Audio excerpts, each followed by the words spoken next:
তামা ছাড়া mobile phone, computer, fridge, TV, গাড়ি এগুলো সবকিছুই অচল। তামার দাম লোহা, স্টিল বা অ্যালুমিনিয়ামের থেকেও বেশি। এই তামা বারবার গলিয়েও ব্যবহার করা যায়, কিন্তু প্রশ্ন হলো এই তামা আসলে কোথা থেকে আসে? তামার যাত্রা শুরু হয় পৃথিবীর ভেতর থেকে। তামা ধাতু হলেও সরাসরি খনিতে পাওয়া যায় না। কোটি কোটি বছরের পুরনো পাথরের ভেতরে লুকিয়ে থাকে এই মূল্যবান ধাতু, অর্থাৎ আকরিকের মধ্যে মিশে থাকে এই ধাতু।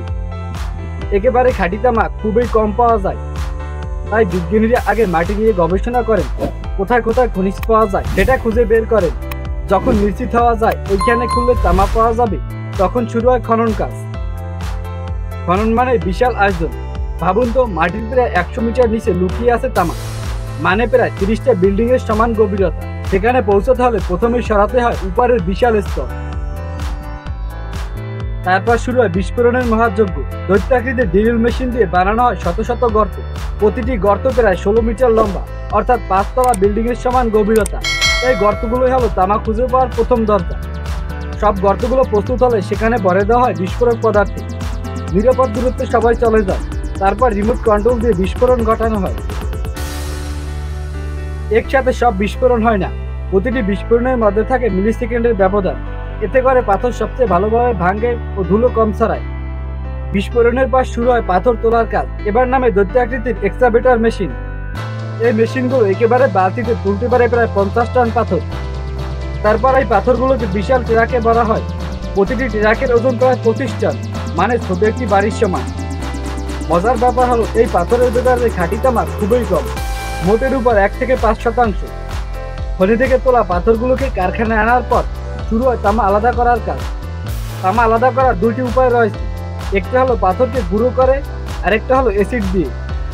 পাথর গুঁড়ো করে তামা বের করা বেশ জটিল। ফ্যাক্টরিতে পাথরগুলো প্রথমে মেশিনে ভেঙে গুঁড়ো করা হয়। এই গুঁড়ো পাথরগুলোর সাথে পানি মেশানো হয়। তারপর সেখানে কিছু রাসায়নিক দেওয়া হয় যা তামাকে আলাদা করে। তারপর ফেনা তৈরি হয়। ফেনার সঙ্গে বেশি উঠে তামা, আর বাকি ময়লা নিচে থেকে যায়। এই প্রক্রিয়ায় যে মিশ্রণ পাওয়া যায় তাতে প্রায় 30% তামা থাকে। এরপর এই মিশ্রণকে গলানো হয়, সঙ্গে মেশানো এক ধরনের বালি যা ময়লা টেনে নেয়। প্রচণ্ড তাপে পাথর গলে যায় এবং উপরে বেশি ওঠে ময়লার অংশ, যাকে বলা হয় স্থিলাক। এবং নিচে থাকে খাঁটি তামা, যার বিশুদ্ধতা প্রায় 60%। এই ধাতুটিকে আরো একবার গলানো হয় এবং এতে এর বিশুদ্ধতা বেড়ে প্রায় 98% পৌঁছায়। এরপর খাঁটি তামা আবার গলানো হয় এবং বিশেষ ছাঁচে ঢালা হয়। এতে তৈরি হয় লম্বা লম্বা পাত। এই পাতগুলোকে মেশিনের ভিতর দিয়ে চালানো হয় যাতে তা আরো পাতলা হয়ে যায়।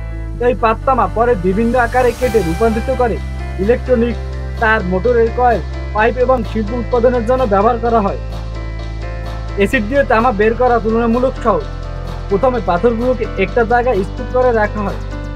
এর উপর ঢালা হয় হালকা সালফিউরিক অ্যাসিড, যা ধীরে ধীরে ভেতরে প্রবেশ করে এবং তামাকে গলিয়ে ফেলে। কয়েক সপ্তাহ পরে সেই তরল সংগ্রহ করা হয়। পরবর্তী ধাপে ওই তরলের মধ্যে বিদ্যুৎ পাঠানো হয়। বিশাল ট্যাঙ্কে পাতলা কপারের প্লেট বসানো হয়, আর বিদ্যুৎ চালালে তামা সেই প্লেটের পৃষ্ঠে জমা হতে থাকে। কয়েকদিনের মধ্যে প্লেট মোটা হয়ে যায় খাঁটি তামার আস্তরণে। একেবারে তৈরি হওয়া এই খাঁটি তামা সাধারণত অত্যন্ত মূল্যবান এবং দামি ইলেকট্রনিক পণ্যে ব্যবহার করা হয়। অন্যদিকে তামা গলিয়ে পুনরায় যে তামা পাওয়া যায় তা ব্যবহার করা বৈদ্যুতিক তার, মোটর, পাইপ এবং অন্যান্য শিল্পজাত পণ্যের জন্য। এভাবেই মাটির নিচে লুকানো কাঁচা পাথর থেকে ধাপে ধাপে রূপান্তরিত হয় চকচকে খাঁটি তামা, যা আমাদের আধুনিক জীবনকে সচল রাখে। ভিডিওটি ভালো লাগলে লাইক দিন, আপনার মতামত কমেন্টে জানান। আরও এরকম চমকপ্রদ ভিডিও পেতে সাবস্ক্রাইব করুন আমাদের রহস্যমুক্ত চ্যানেলটিকে।